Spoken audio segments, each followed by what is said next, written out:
What is driving them is they feel they are tantalizingly close to a restoration of white supremacy, which they wrongly think is going to be good for them and good for the country.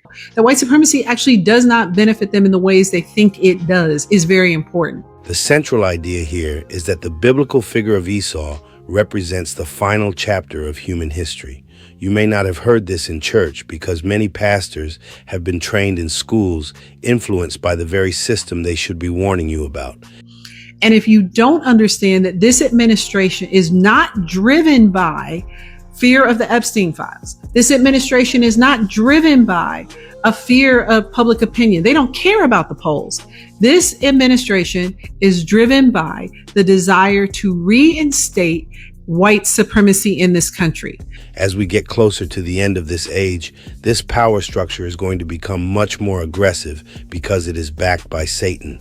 Interestingly, this power doesn't rely entirely on weapons or money to succeed.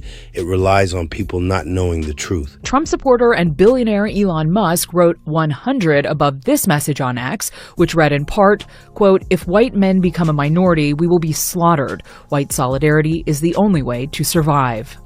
That's known as the Great Replacement Theory, popular in white nationalist circles that falsely claims the white population is being intentionally replaced by non-whites. And you notice the white fear. If we don't come together, they're going to slaughter us. Who's going to slaughter you?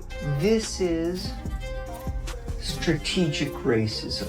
Nobody wants to slaughter white people. People just want to go to work, get promotions, and live their lives. They're not interested in slaughtering you.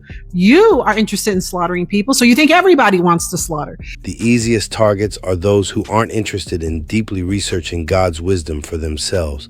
Therefore, the text predicts that Esau, identified here as the force of white supremacy, will launch one final desperate attempt to gain total control over America and the world. Donald Trump in the New York Times saying the civil rights movement is damaging to white people. People didn't get jobs and weren't able to go to school because of black people. That's insane. That's not true.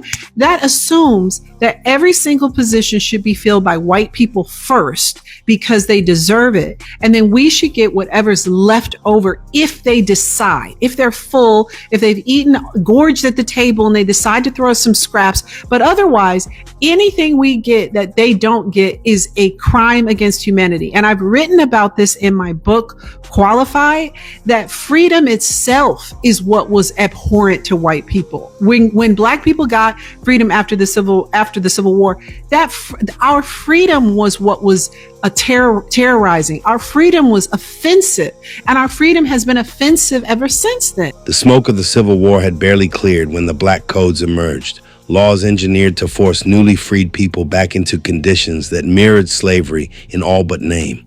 Today, this history is being deliberately erased, dismissed as poison, and mislabeled as critical race theory. But history is a map. Destroy it, and you lose all sense of direction.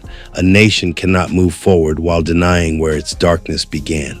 We came from an economy built on cruelty. If this country truly followed the cross it claims, injustice would have been uprooted long ago because oppression has no place in the kingdom. Reforms were attempted.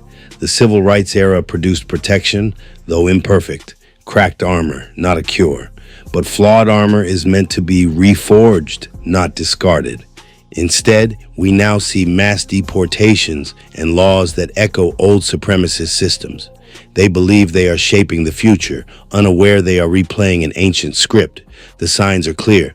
We are living in the final days. We are living in the final days. Much respect to everyone who listens, supports, and continues to stream my music. Hear more at www.MrTalkofNY.com. Mr. Talk of New York, on track. Half man, half amazing. I got feelings too. Meats, cheese, and veggies to make a sub that's just right for you. Come in and create yours today. Subway, eat fresh. Bruh.